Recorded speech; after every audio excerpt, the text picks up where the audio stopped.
Hello, this is Unsung with GameLeap, and today we're going to be giving you some of the most sleeper overpowered picks available at the moment on patch 13.21. These champions are hidden gems at this point, guaranteed to give you tons of free LP and a head start on the forming meta. The meta is finally shifting significantly due to a lot of heavy-handed changes by Riot. This is a really good thing, especially in preparation for Season 14. Due to these changes, some really old school picks are starting to come back, and the meta is broadening greatly. If you want to climb before the season ends, then you come to the right place. We're going to go from role to role, starting with top lane. Singed had a bug fix on 13.21 that made this champion's already high win rate spike even higher. Conquer is the best rune option by far on this champion. He scales well with the AP and the healing that the rune gives in extended fights since his time to kill is so long. He gets to dip into Presence of Mind for his mana issues during the lane phase, access to Legend Tenacity so he's stickier in the mid game, and he can run one of the most efficient runes in the game, Last Stand, on top of that. Since Riot has slowed the game down significantly and they've made anti-snowball reductions, champions like Singed, which are able to proxy and also have a longer time to kill, have an incredibly easy time in the current game. Even if we're set behind on Singed due to something like a counter matchup, we'll still be able to be effective in basically every single teamfight simply due to how strong his basic abilities are. His matchups into the traditional carry tops such as Cassante, Jax, Fiora, Garen, Aatrox, and the like are also quite good. Fiora is one of the more iffier matchups, but due to the snowball reduction, it actually doesn't matter that she's able to split push against you effectively. On Singed, we want to rush Swiftness Boots and then go immediately into a Rally's Crystal Scepter so we can disrupt fights in the mid game. Our primary goals on this champion are to first and foremost be annoying,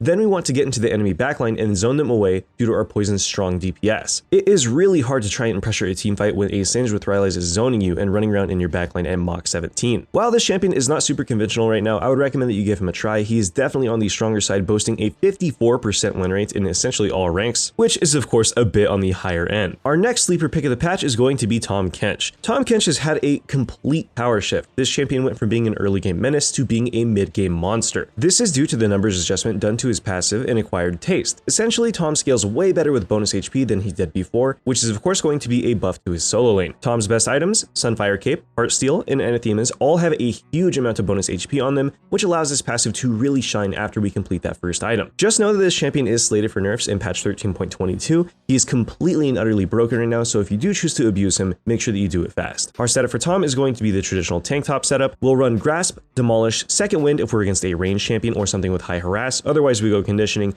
and then Overgrowth or Revitalize depending on our matchup. If we're going to be trying to scrap in the early game, then I highly recommend that you run Revitalize for your ease passive and your Q's heal, otherwise go Overgrowth for more damage in the mid to late game. After the adjustments, Heartsteel Rush Kench is very strong simply due to the raw amount of HP that we get, but don't sleep on Anathema's Rush Kench. We're essentially exhausting our opponent at all times, making us a 1v1 and 1v2 monstrosity. All we do is simply place Anathemas directly on our lane opponent for the lane phase of the game. We can swap it to the ADC later, and then try to kill the jungler when they gank instead of going for our lane opponent unless they are quite low or overextended. Once you master this champion's playstyle, he is incredibly effective as a solo queue tank. Since Kench is getting nerfed, I do want to set you guys up with an honorable mention, and that has to be Poppy. Divine Center Poppy's win rate is comparable to all these champions that we mentioned before, and she also has good matchups into the majority of carries. She does really good into Jax, Cassante, Aatrox, Yone, Renekton, Fiora, and Riven. She's also a pretty decent counterpick into Camille, who, as you know, is seeing an incredibly high rise in win rate. If you ever want to learn any of the more in-depth mechanics for champions on this list, head on over to GameLeap.com.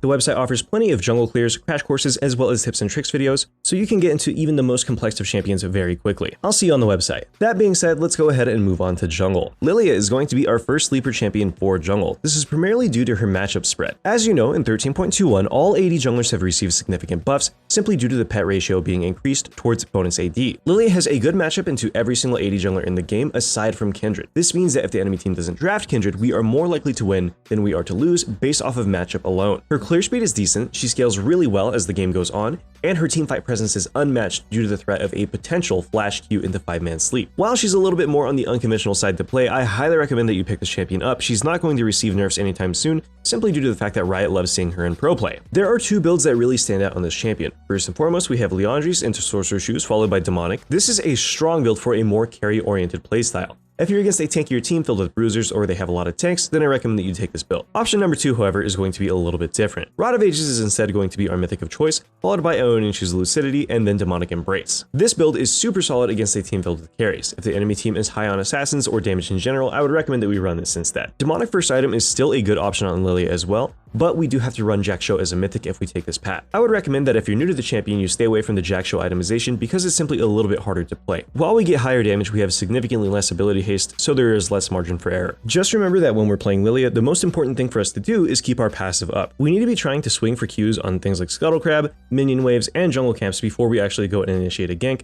so we have that bonus move speed to work with as well. If you like unconventional junglers like Lilia, I highly recommend that you pick up Ivern on this patch as well. Ivern is the highest win rate jungler in the game currently, but his pick rate is super low due to his unique playstyle. There are some guides on the website to help you with his clear and his general game plan to help you get a head start on Ivern. Our second sleeper pick on the list has to be Nocturne. This champion is dramatically underplayed for just how effective he is. We talk about him in every single tier list, and we also mention him in the top 10 builds videos. Nocturne's incredibly easy to pilot. There's basically no real mechanics on this champion aside from using your Q while you're ulting, and he does well both in farm heavy and gank heavy metas. The most important thing to remember on Nocturne is that the Bruiser build is above all right now. We don't generally want to rush an Axiom arc on this champion even though it's tempting, simply because the Bruiser stats are so much more effective. It doesn't matter if our ulti is up frequently if the enemy team is allowed to get away from us or to turn on us. This is why Stridebreaker is his best mythic option. If you are under Diamond, there is no better AD jungler for you to be playing at the moment, including Graves. I highly recommend the QWE max order over the QEW max order, and this is simply due to the amount of stats that we get from QWE in conjunction with Stridebreaker. Attack speed scales within itself, so if we parry something with our W and we have the attack speed from our Stridebreaker and our runes, we gain an absurd amount of stats compared to the QEW max order. This is of course the higher skill cap build for this champion. If you aren't familiar with Nocturne or it's your first time playing him,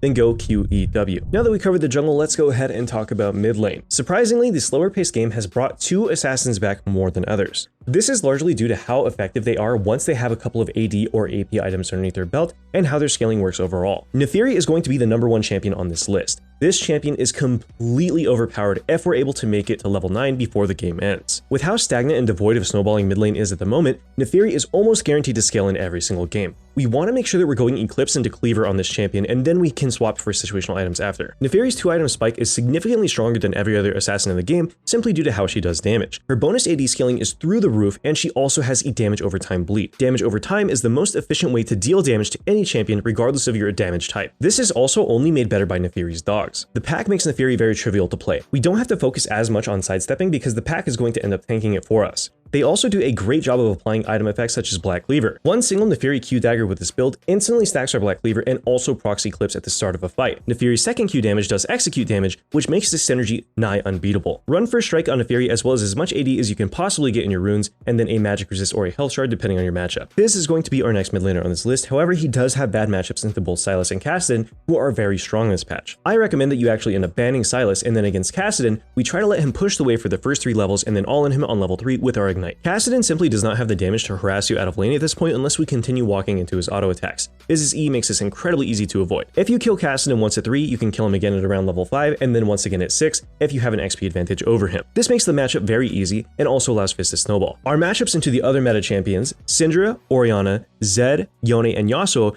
are also very easy. One well-placed Shark or a decent trade will 9 times out of 10 end up leading to a kill for you. Fizz is also really strong in skirmishes, which is great because most of the AD junglers like to skirmish and invade in the early game. Try to aim for a kill in lane and then follow your jungler around, participate in dives and snowball from the enemy bot lane for guaranteed free LP. This champion is really easy to pilot once we get his general game plan down, and I highly recommend that you abuse him on this patch. For Fizz, we'll go Ludens into Lichbane if we want to have the highest damage build, otherwise we go Ludens directly into Zhonya's Hourglass so we're able to get our combo off safely. Our max order for this champion is going to be EWQ, and we're going to run Electrocute 100% of the time. There is no better rune option for Fizz at the moment. The secondary page is always going to be Precision on Fizz. We want to either run Presence of Mind or Triumph depending on our playstyle. If you're a more aggressive player, then you're simply going to run out of mana more often. I would recommend going Presence of Mind so you're able to trade more aggressively throughout the lane phase, as well as continue keeping your mana pool healthy or when you go for skirmishes. Otherwise, I would recommend that you go Triumph so that way you're able to get out once you do get your assassination off. You can also choose between Coup de Grace and Last Stand on this champion. I would recommend that we take Last Stand into melee champions like Kassadin and Sylas, and then we go Coup de Grace into ranged champs. Last Stand is going to be the higher risk, higher reward rune 100% of the time, but it requires a playstyle shift unlike Coup de Grace. Now that we talked mid lane, let's go ahead and talk bot lane. Bot lane is going to be an interesting role this patch because 2 of the most overpowered bot laners in the game are getting nerfs even though they have a lower play rate than average. The champions that I recommend that you play on this patch specifically are going to be Ziggs and Nilah. Ziggs and Nilah are both very strong in their respective roles.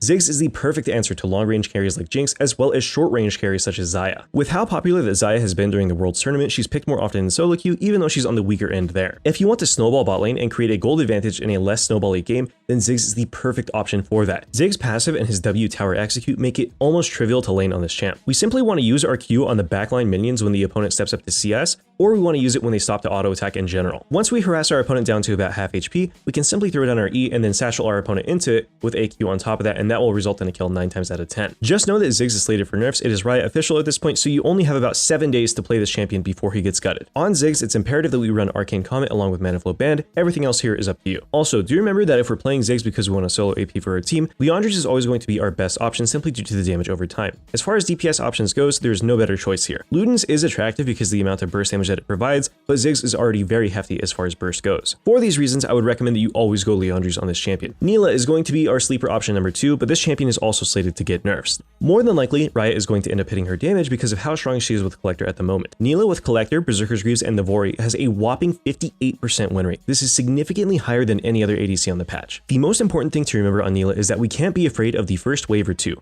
We generally want to trade some of our HP pool for the XP lead that we get. Once we build an XP lead, it's very hard to lose it because of Neela's passive. She augments a lot of the champions that are strong in this patch like no other. She does well with Alistar, she does well with Rakan, she also does pretty well with Senna and the like. All of the champions listed are very scary with an XP lead, and Neela is of course a hyperscaler as well. For Neela, we always want to run Precision Primary for Conqueror, Triumph, Bloodline, and then Last Stand. You can also go Alacrity if you're more comfortable with attack speed. I would recommend going Alacrity if you prefer Hydra Neela. Our secondary page is going to be Domination with Sudden Impact and then Treasure Hunter. Sudden Impact is very strong on Neela due to her built-in armor pen and lifesteal ratios. It is not uncommon to 3-shot an enemy ADC post-Collector with an EQ into auto combo. If you're not interested in playing champions that are receiving significant nerfs, I would recommend that you play Vayne or Seraphine. Seraphine is receiving a slight adjustment on this patch to try and nerf her for solo lanes, but Seraphine APC will still remain effective. Her kit is simply too good bot lane. Vayne has also been creeping up in win rate for quite some time. If you really want to carry a game or you want to counterpick Ezreal or Ziggs, then I highly recommend that you play Vayne. Let's go ahead and talk about our last 2 supports. Taric and Zyra are going to be our sleeper picks here. Taric is an absolute brick wall, especially in the meta that is developing. He's good into the majority of enchanters, but where Taric really shines is against heavy engage. Things like Rakan,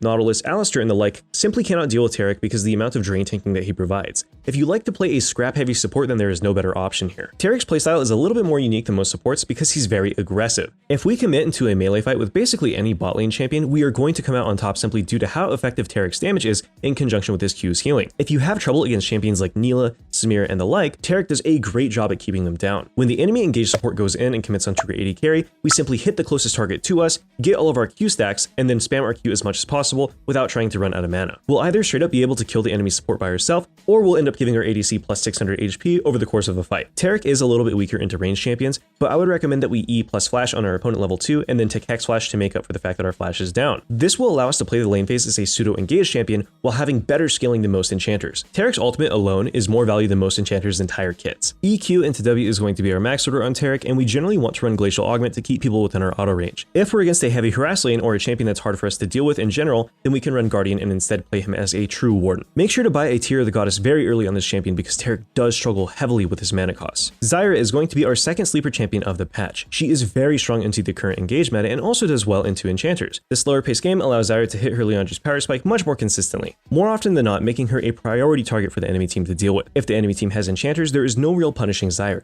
and if they have engaged champions, they have to choose between either going on the ADC, the mid laner, or Zyra. If we do our job properly, this is a lose-lose-lose situation. Her combo to catch people and to counter engages is also very simple. EWQR is the way to go on this champ. There's really no messing it up as long as we don't feed in the lane phase. Anyways, this was Unsung with Gamely. Thank you all for watching, and I hope you all have a wonderful day. I'll see you guys all in the next video.